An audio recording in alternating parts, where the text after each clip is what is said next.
The all-important referee.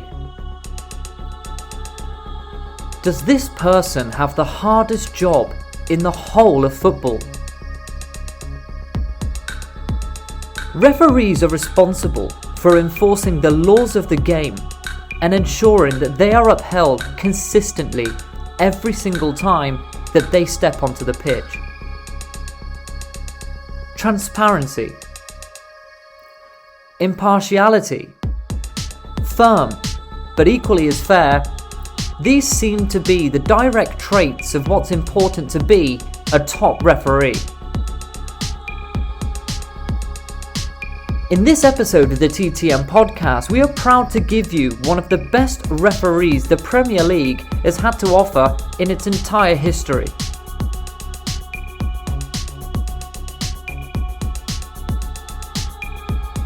Mark Halsey. He takes us through his career, giving us his views on the dreaded V.A.R. with some incredible insight into the role of the man in the middle. So turn up the volume, put the kettle on, and listen to this episode of the TTM podcast where we are delighted to bring you Mark Halsey, the man in the middle.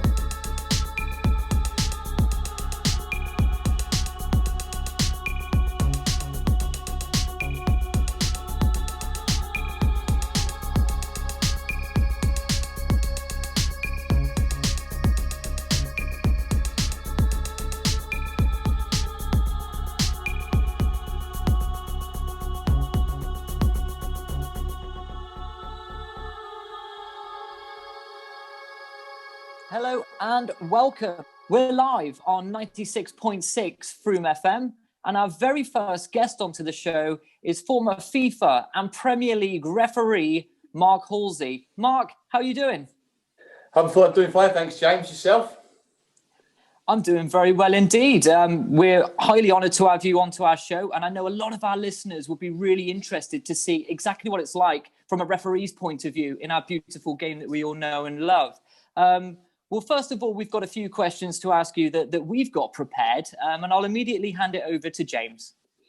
So, nice to meet you, Mark, firstly. And you, my friend.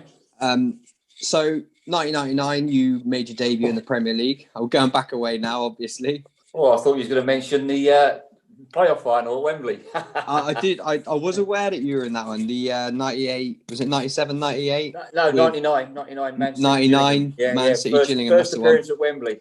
Paul Dickoff. So you've actually refereed a cup final at the old and new Wembley then? I've been, I've refereed there and the new Wembley, yeah. And there probably aren't many that have done that, so fair play to you. Sorry to skip that out. It was probably a proud moment for yourself. 1999 season, you get up into the Premier League. Massive achievement. Obviously, You must have been very proud of that. First game, Coventry and Wimbledon. Wimbledon, 1-1. Where was that? Selhurst Park? At Selhurst Park. I think Wimbledon went 1-0 up, and then Coventry. Did I give a penalty to Coventry later on in the game? I think, if I remember correctly. So that would have been proper. Would that sort of the dying embers of the crazy gang? Yes, it was. Yeah, it was. Yeah, it was. I mean, it was a great day for me on that occasion. Obviously, coming up through the ladders, it didn't take me that long. I think it was about 6 was it? I started refereeing in 1988, 89. I gave up playing. I played semi-professional football for many years as a goalkeeper. So always in the goalkeepers union, always protecting goalkeepers when I refereed, I suppose. But it was. It was a great achievement. I loved my days as a player, being in the dressing room with loads of with players. I struggled early on in my refereeing career because obviously being in the dressing room on your own, it's not like having a load of pals in there with you.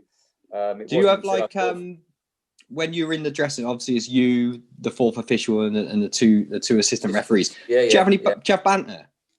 Oh, yeah. I mean, as I was getting on, I said, obviously, as I moved up the ladder and I started getting into a changing room with four others. Obviously, when you're coming up and you're an assistant and you're a fourth official, the referee's the boss, so you have to be careful what you say and when you chirp in and when you say something because you're not sure.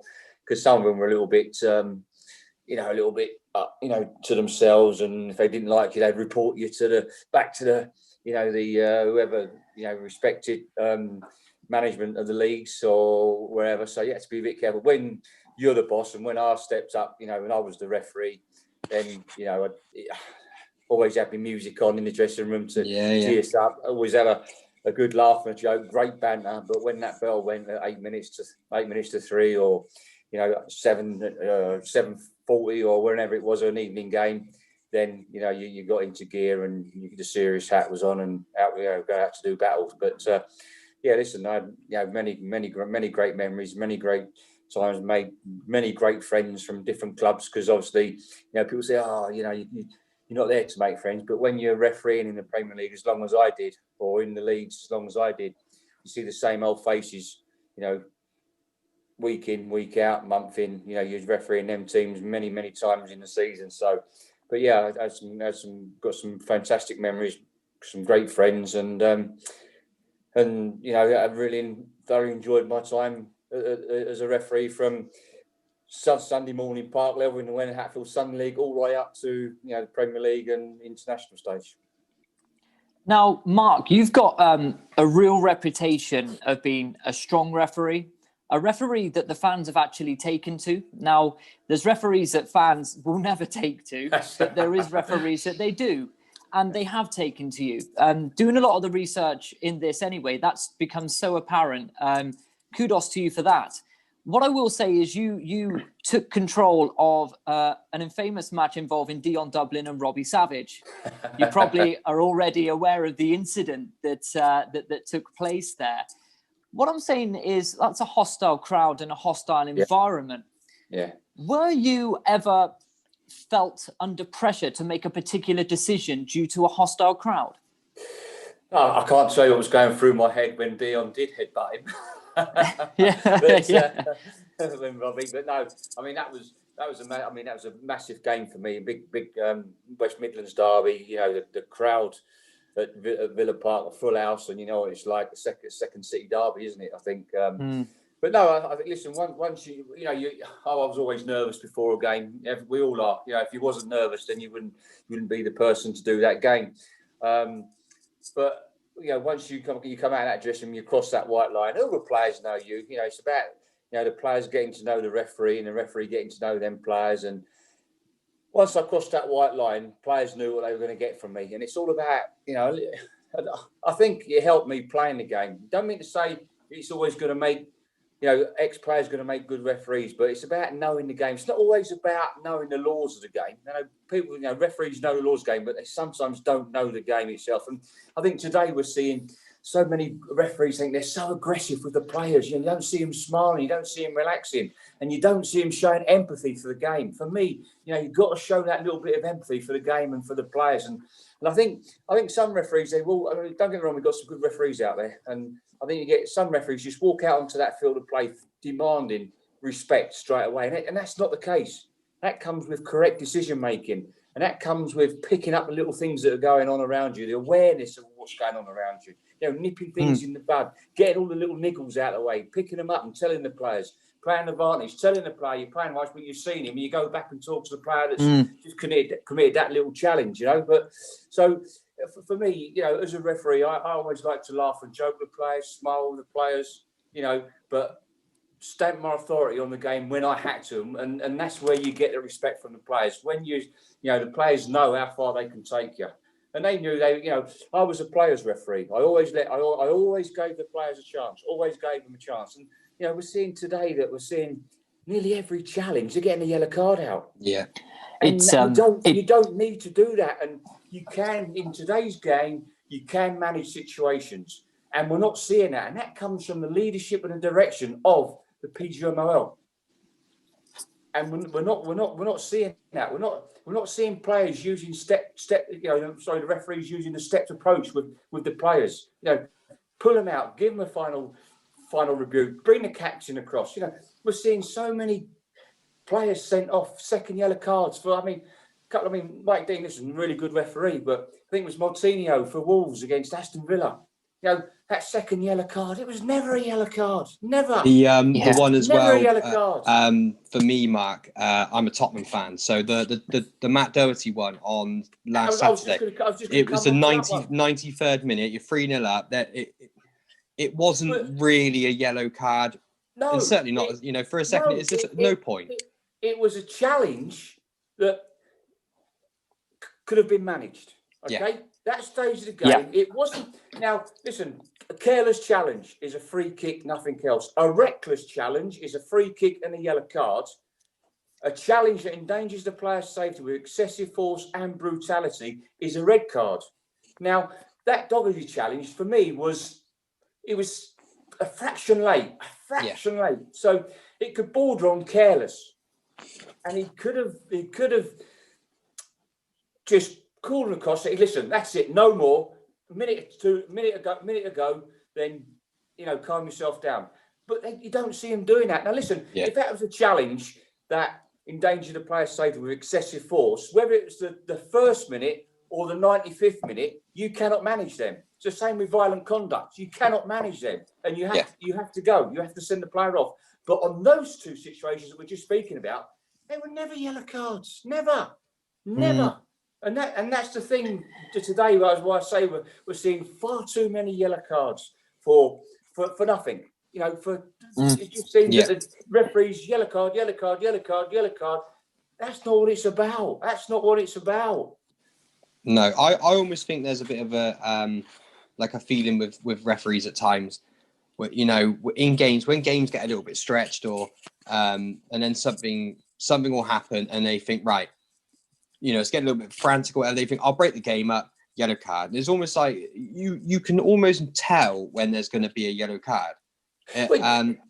So you don't need to manage a game with yellow cards all the time. When the tempo goes up, and when the tempo goes up, the tempo goes up the game, the tackles start flying. As a referee, you just slow the game down a bit. You blow your whistle. You don't let that quick free kick go. You slow the tempo down, and that brings everybody else down. Yeah. But we don't see that today. We don't see tempo management, game management anymore.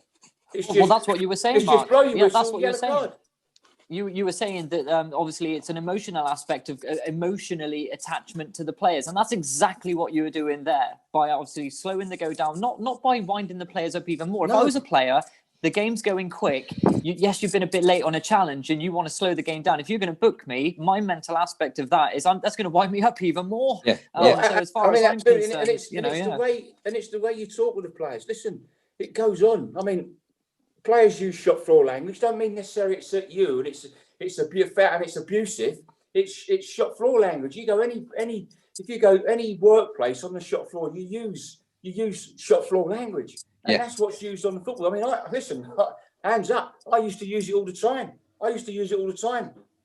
With players, and they loved it, and I got their respect because they knew what they were going to get from me. Someone told me to, off. I would say, hey, you get off. It's 50-50, isn't it? That's right, and you have that, you have that report. Oh yeah, I'll go past. Hey, don't have a go at me again after that pass you made or that shot you put over the bar. Don't have a go at me next time. Or there was the one last season. They say to me, "Oh, don't talk to me." Okay, fine. Okay, I won't talk to you anymore. There was the one last season with it was Dan Gosling of Bournemouth, and the referee didn't even make a comment about them being in a relegation battle. I don't know which referee it was. Yeah, I remember. And there was a complaint made. Yeah, was that? I can't remember what that was. I know there was one at Southampton. I think was it involving Mark Clattenburg, but I'm not sure that one was. Possibly, it was definitely Dan Gosling last season at Bournemouth, and he was booked or something, or and the referee made a comment to him, or he made a comment about a decision, and the referee allegedly said to him, "Well, that's the least of your worries because you're in a relegation battle." And he'd made a complaint. He made a complaint. I remembered it. Yeah, I remembered it. And you don't come out with things like that. No, I mean, you don't come out. You got to be a little bit sensible. You don't come out and say things like that. But as I say, it's all about the rapport, and we're all one big family. And the problem is, I think it's getting further and further and further apart with players, managers. I mean, Nuno was it fined 25,000? It's correct. Listen, yes. Listen, I don't condone, what he done. But if you're gonna, I mean, I didn't have many occasions where managers were kicking me door down or knocking me door down. But when there was Listen, I made mistakes when I refereed, but not on the level that we're seeing week in, week out now. Yeah. And we're seeing. I mean, every week, every game. Now we're talking about VAR and referees. I mean, well, that brings us on. That is not what it's about. And for me, with the Lee Mason situation, what Nuno should have done was listen. When you make that way for a referee out on field play, the cameras are straight on you.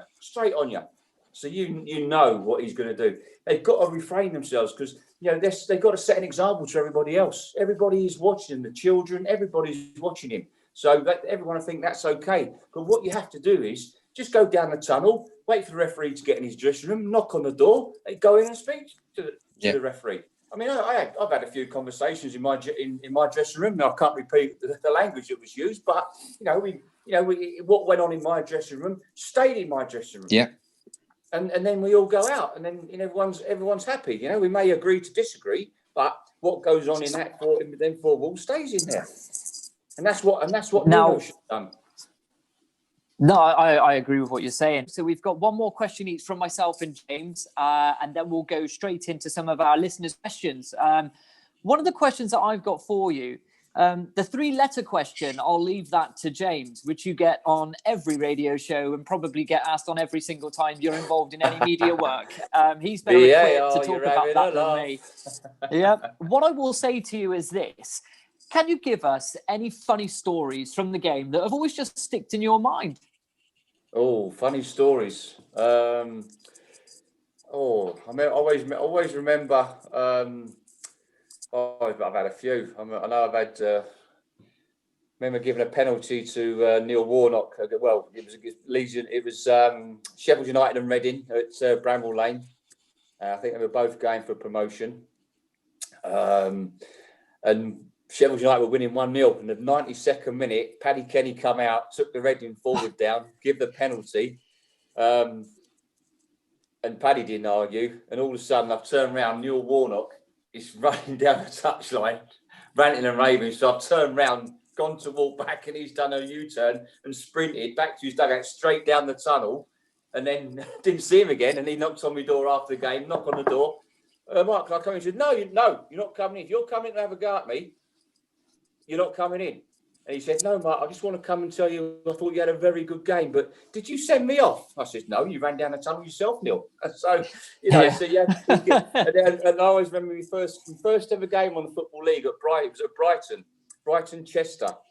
And it's my first ever game, and obviously they were playing at the Goldstone then, and the crowds weren't happy with the chairman at the time. And as I blew the whistle for the captains to come, I turned around, and there was a naked person standing right next to me, just got the ball and just larrips it out of the stand. So, book him. And it was a mouth. I'd have been a bit happy if it was a female, I suppose. Well, yeah, absolutely. Well, we all would have been, yeah, absolutely. So yeah, I wouldn't have booked him. I'd have said, "Here's number 11. Here's off you go." Yeah, absolutely. It was funny, my first ever game. So, but I mean, there's brilliant. Hundreds of stories, obviously, that went on, and with different things. And I always remember refereeing a game, a final. It was Tottenham, actually, Tottenham Chelsea. Yeah, 2008. That's it, at Wembley. And I always remember refereeing the game, and Jose rang me up after the game in the bus, and the lads couldn't believe it. He said, I thought you refereed really well, Mark. Well done. He wasn't involved in the game in England at the time, so that was nice. That was a nice touch. Who was the Mourinho's got that Chelsea element then? of class about him. He has, yeah. It's Who good to would see have him been the doing Chelsea well manager then? Mark. Was it Adrian Because I assumed it was Mourinho. No. He got sacked, didn't he? I think, was it Avram Grant? Could have been. Yeah, I'm sure it might have been Avram Grant at the time. Then I think, not sure, can't remember. No, I can't remember that. But It's definitely Juan de Ramos. It's good to. I can't remember, but it's good to see him back doing well at Tottenham. To be fair.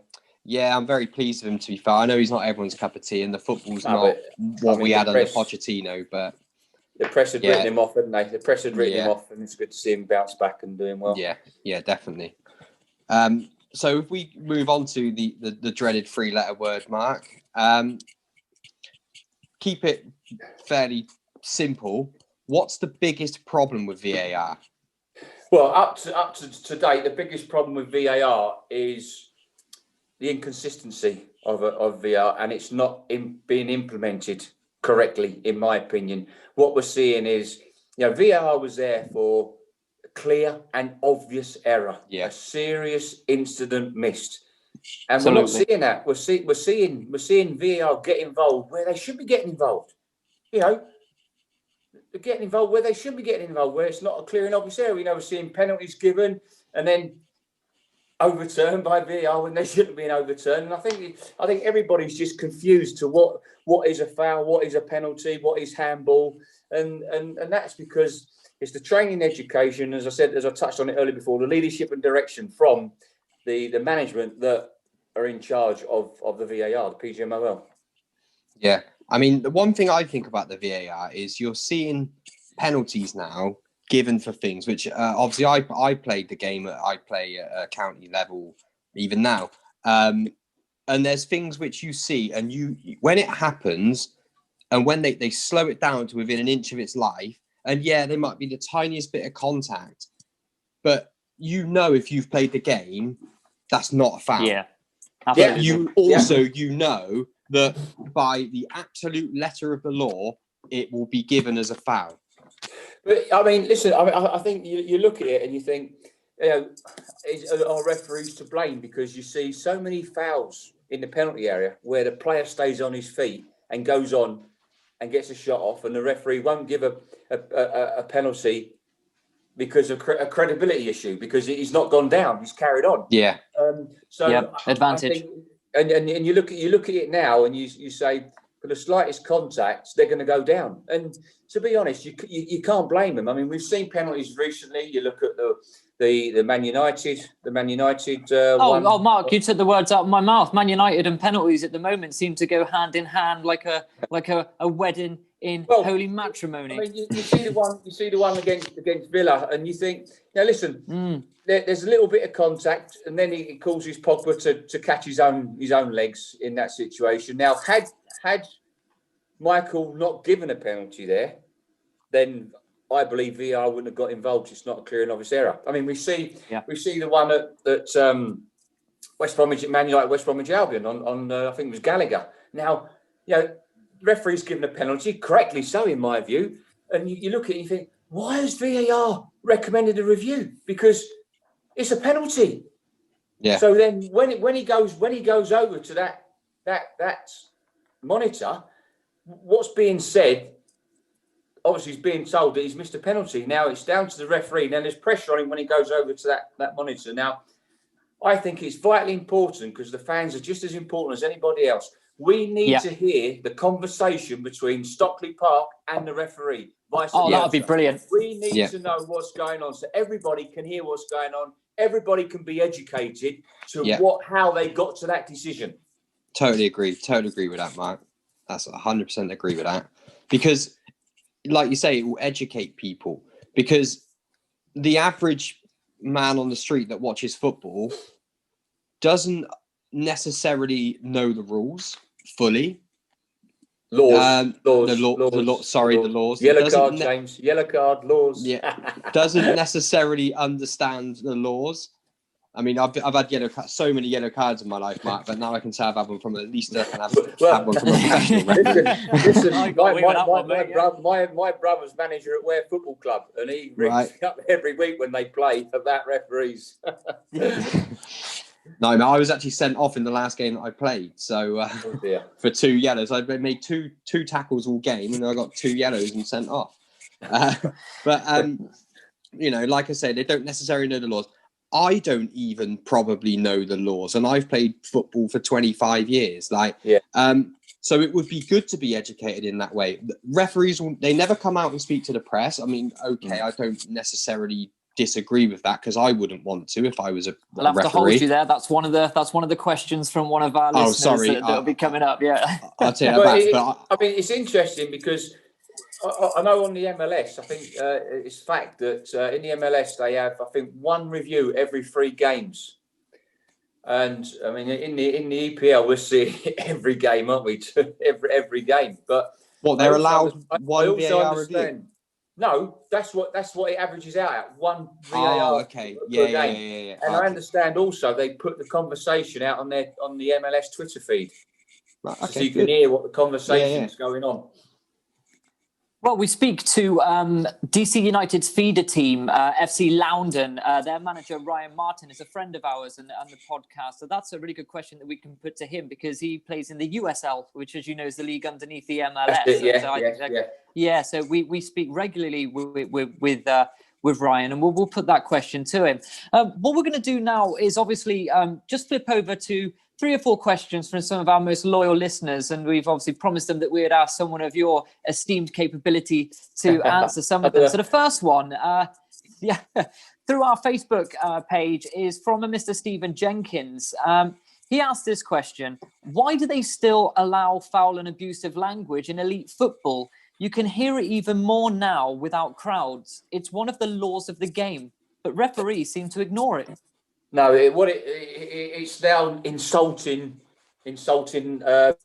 language. So it's what that individual referee deems as insulting to him.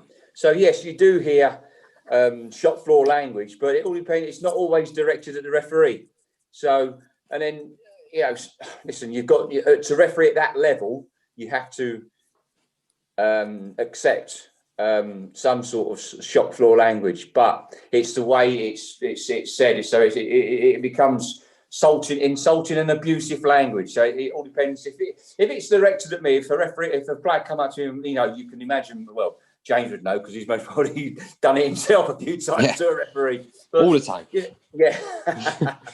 But listen, it's insulting and abusive language. So it all depends how it's directed at the referee and the way it's said and in the manner it's said. So listen, if a player come up to me and went, you're this and that, and then it's totally different. But if it's in with a figure of speech and they use that sort of language, then you sort of just sometimes a yellow card is enough for dissent. But I know it's difficult and it's hard for guys on the park, referees on the park level, but it's totally different when you go up through those leagues. You do referee differently to what you do park level. Yeah. This next question is from Duncan Penellum. If you were refereeing a game today and VAR overturned a decision that you made, would you feel undermined? No, listen. There's been some occasions where when I refereed, I wish VAR was in operation.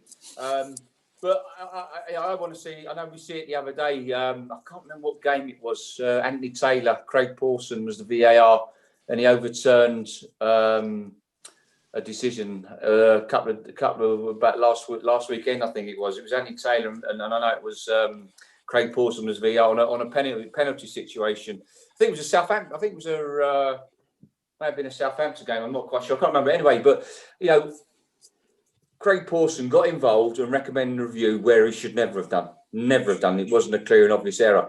And it was great to see that Anthony Taylor went across, looked at it, and stuck with his original decision. That's what I want to see more of. That's what I want to see. I want to see referees, being mentally tough, mentally strong. If they don't agree with what the VAR's showing them and they don't agree that it's a penalty, then stick with your original decision. Some people may not accept it, but everybody would respect it because the on-field referee has made that decision, and that's what the protocol is there for. Law 5 and the IFAB protocol, the on-field referee must make that final decision. So hopefully, I think because I've been very vocal on this in my newspaper column about referees being mentally strong and sticking with their original decision, and VAR getting involved where they shouldn't be getting involved. Because it wasn't a clear and obvious error. And I think this weekend, it's gone. I think perhaps we've seen them perhaps go the other, not getting involved. So I think that, us in the media are they're listening to what we're saying. Well, that's good. I've got a really good question here from Simon Marshall, who is an Arsenal fan. Would you have liked to speak to the media after a game to explain why you or other referees, even now, come to decisions that they make? I think, listen, I think not in this day and age. I think it's difficult for referees to come out and speak to the media. I think if they stayed specifically on that one incident and not look at an incident that was 3 weeks ago when a referee gave a different decision. It's all about that 90 minutes and that decision in what it was his decision making in that 90 minutes. I think what should happen, because every Premier League game there's a delegate that's appointed by the Premier League that looks at the referee's performance. There's no assessors anymore. They have an evaluation system where an ex-referee looks at the DVD and marks them on, did they get it right or did they get it wrong, every decision. And then you have a delegate that goes on behalf of the Premier League that looks at their decision-making, their fitness and their key match incidents and the man management techniques. So I think, if there's any controversial moments during that game, then the delegate does go straight into the dressing room and speak with the referee. I think then they should talk to each other, ask him about a specific incident if it went on, and then they go back out, speak to the media and say, well, the referee done this because. So, the delegates out there talking to the media on behalf of the referee. Yeah, I think that's a really good idea. Well, you're full of good ideas, and there's a reason why the fans have taken to you. It's quite evident.